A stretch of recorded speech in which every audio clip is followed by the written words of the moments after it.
Sometimes I feel sorry for presidential candidates. I feel they're strained because they have to face us, the media. Governor Romney, Mr. President! Look at the candidates smile. You know they must be upset at questions like this. He also said that you are America's most feckless president since Carter. He smiles. They rarely show anger. They just keep smiling and laughing. Thank you, thank you. Don't get the impression that you arouse my anger. Often they don't like the reporters. One can only be angry with those he respects. I bet Mitt Romney doesn't respect the reporters who followed him when he went to a memorial site. Despite the somber nature of the moment, U.S. reporters shouted questions at him. What about your gas? Governor Romney, do you feel that your gas have overshadowed your foreign trip? One of his aides told the reporters, "Kiss my." But the candidates just smile and repeat the message of the day. Consultants view reporters as conduits for their message. Their usefulness is what they can do to carry a message to the voters. Outside of that, they're useless. You have a message of the day so that we simple-minded reporters don't get confused by too many messages? I would never call you simple-minded, but yes. To build that bridge to the 21st century. At the '96 convention, Bill Clinton said build a bridge 22 times. Build a bridge to help our parents raise their children. To build that bridge. Bridge, bridge, bridge, bridge, bridge, bridge, bridge, bridge, bridge, bridge, bridge. All right already.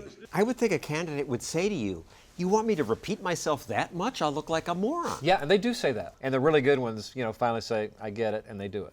Yes, we can. Yes, we can. Yes, we can. I look at these reporters who complain about it, and I think, you little wusses, you're sitting back there, you don't like the message, you got to listen to it all the time. Well, too bad. Stay home. But the media need the candidates. They give us viewers. It is ice cold and tasty. And so we follow them everywhere. What you got? Groceries. Mitt Romney's followed by a pack of dozens of reporters and producers, sometimes by plane, more often by bus. The pack call their life living in the bubble. Nicole Busch of Fox lives in that bubble. She's what we call a campaign embed. She follows Romney around the world. Thank you. Thank you. How many cities have you been to? I don't know how many cities I've been in. Lost count? I have definitely lost count. It's not uncommon to lose track of time, day, time zone.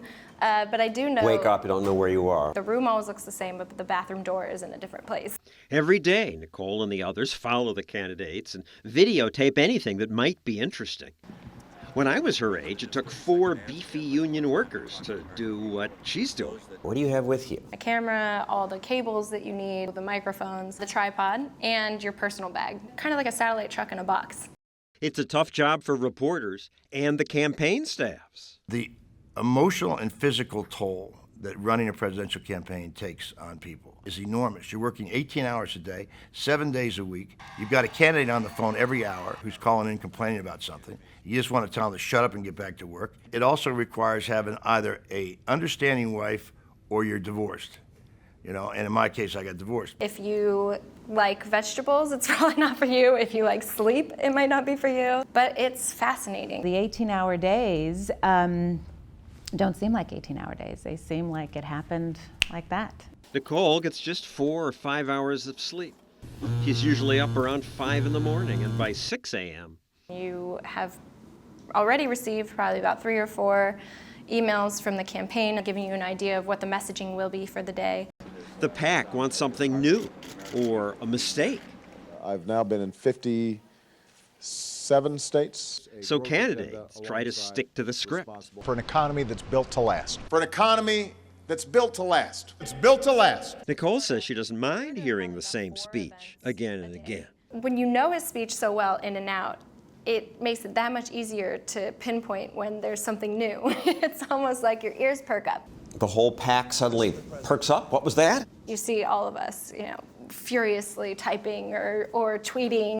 Sometimes campaigns play with reporters, use us for their purposes. You get a joy in fooling the media? Yes, but more importantly, you want to control, in a campaign, you want to have your own narrative at your own time. My running mate, Dick Cheney. Before Bush made this announcement, Rove wanted to mislead the media. We had a guy in the campaign who was a leaker. How do you know he was a leaker? Well, because he was a leaker. So he said, "What's going on in the vice presidency? What's going on?" I said, "Look, big secret. Don't tell anybody. Don't tell anybody." But Bush has decided to go with Jack Danforth of Missouri. The media ran with the false story.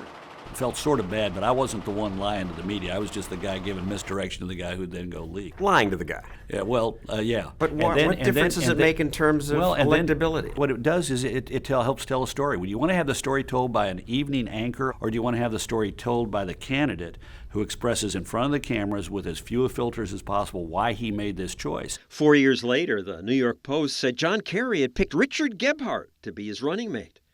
But of course, this was a mistake. Kerry had picked John Edwards. Edwards turned out to be another kind of mistake, but that's another story. What the media reported even fooled Gebhardt's campaign manager. I called up Dick Gebhardt and I said, "Dick, I know you can't really talk about this." He said, "It never happened."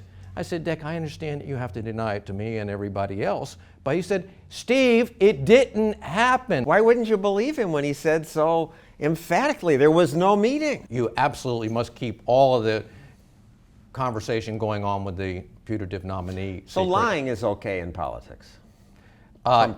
Running for office? Lying is not okay unless you're asked an inappropriate question. Politicians have always lied. Well, I'm not a crook. I did not have sexual relations with that woman. The media used to give candidates privacy, even keep their secrets. They rarely pictured FDR in his wheelchair. They kept JFK's sexual activities secret. But now everything's game, and that's a good thing, even though we reporters are sometimes obnoxious. And the next time I'd prefer you let me finish my statements before you ask that question.